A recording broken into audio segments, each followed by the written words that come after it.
So Jon Jones said he wants a December. He wants a December fight. Will the UFC apparently give it to him? Probably. They're in talks, supposedly. And who against is the question, right? Because you've got Ngannou, who's got, I think, knee surgery, recovering from knee surgery and no contract. I think in his contract it does tie him if he holds a title to defend the title. But at the end of the day, I don't think they can force it because they technically don't have any contract if there's an expiration of the contract. Not an MMA contract negotiator or know anything about it. But I mean, there's something to definitely consider, right? So that's a potential problem. So they won't be able to give him a title fight unless they strip Ngannou of his title. From a publicity standpoint, I can't see UFC doing that, but they could. Stipe fight could be a long way from getting made. That's obviously a rumored fight that would make sense for Jon Jones on his return. But Stipe, you know, he's got a young family. Whether or not, I mean, he still has a full-time job. Is it an easy fight for Jon Jones? No.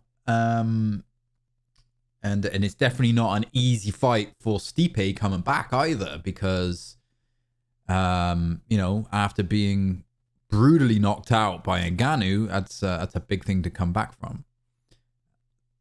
You know, Stipe ruled the roost for quite some time, and maybe he's had his time. I don't know. I'm just throwing it out there. So we'll see what happens. I am actually quite surprised they did give Jon Jones, or they're giving Jon Jones an opportunity to come back based on his demands.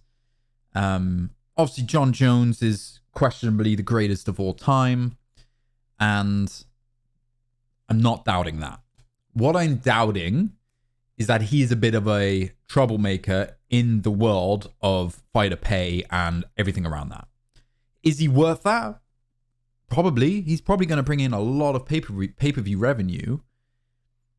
But the UFC do not want to give in, or I can't imagine based on all the other stuff that's going on, they don't want to give in to his demands, because then that kind of opens the doors then for other UFC fighters who are kind of in that category or coming up into that category to demand much more money and basically think that they're going to be able to play the UFC to the point where, yes, they'll end up getting the money.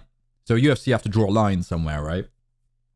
Otherwise, it's going to be crazy. If they give Jon Jones a huge pay-per-view, then the next person who's a potential pay-per-view star will obviously demand that amount. So obviously, money in, money out, they got to be careful. And I'm not denying that he's probably worth it. And everybody wants to see Jon Jones fight again, I think, is the reality. When we look back at Jon Jones's last fight before he left, it wasn't his best performance. And that is what it is. I think he was aging out of the light heavyweight division, has defended his title so many times, didn't really properly train for it, probably has other issues and problems going on. But he's left, he's gone away, right? He's coming back at heavyweight, right? A new division, a new Jon Jones, right? As long as it's not in Vegas, right? Keep the cocaine and strippers to one side. I think he's got potential, right? I think he's got potential to come in and take the heavyweight division by storm, but there's a lot of competition in heavyweight now, right? You've got Curtis Blades, Tom Aspinall, Tia Tavasa, Cyril Gane, Stipe, Francis Ngannou. All those like super high level, and sorry if I've missed anyone, all those super high level fighters, which are terrifying, absolutely terrifying, monsters. And yeah, it's he needs to make sure he's coming in at that elite level, and I'm sure he is. But when you look at MMA and how people have advanced in skill sets, specifically from, if you look at back, and this is a bit of an example, and I know there's a lot of people who don't like Conor McGregor, but I'm going to use it as an example. When Conor McGregor was coming up through the ranks, the skill sets he was fighting is not the skill sets of the people of today. They're much more advanced today. Same fighters, some of them same fighters, but that level is continuously increasing, right? You've got, like, if you take your Khamzat Chimaevs and you've got your Islam Makhachevs, you've got your Charles Oliveira's, you've got the, Adesanyas of the world. It's like a minute elite category of really good fighters. And if you take the Conor McGregor example, Jose Aldo, absolute legend. But when you compare him to that kind of 1% upper echelon of fighters, that category is different today than it was when he was there. He was the top of his game at his time. I'm not taking that away from him. I'm saying now the competition is so much greater because there's more people involved in the sport. There's more training. There's better training. There's people are more advanced. It's like anything. It's like technology. It just evolves and it, people get better and learn from the mistakes. So Jon Jones coming back into the picture. It will be interesting to see where he is in the heavyweight division, right? Certainly in the instance of Cyril Gane and Tom Aspinall, who are like these kind of heavyweight guys, they move like middleweights. Skill sets are different. They're more rounded. And yes, Francis Ngannou beat Cyril Gane. But when you look at the skill sets of the individual from a complete all-round approach, Cyril Gane probably has more skills, more tools. Francis Ngannou's just sheer strength. He's got skills, like there is no doubt. Again, I'm not taking away from him. I'm just giving my perspective.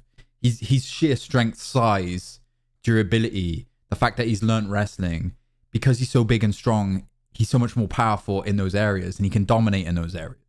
But when you actually look at like technical, very finite technical skill sets of the fighter, I feel like those guys are above, even though they've lost. I know it's a bit of a weird concept, but just run with it. So when you bring in someone like Jon Jones, who's been out of the fight game for a couple years, things have changed. That level of eliteness has changed. The technicality in their fighting has changed. It's very interesting. And that's the way I see it, right? I'm not saying I could be completely wrong, but that's the way I perceive these upper echelon guys in that elite category. It's very, very finite. It changes so minutely year over year over year. And that's something that Jon Jones, I hope, has taken into perspective. And maybe he'll come back. Maybe he'll be champion again. And maybe he'll rule the roost. We'll see what happens. Let me know what you guys think in the comments down below. If you've watched 8 minutes and 6 seconds of the video, hit that like, hit that subscribe, hit that little bell that notifies you the next time I go live. I appreciate it, everyone who watches the videos. And I will see you on the next one.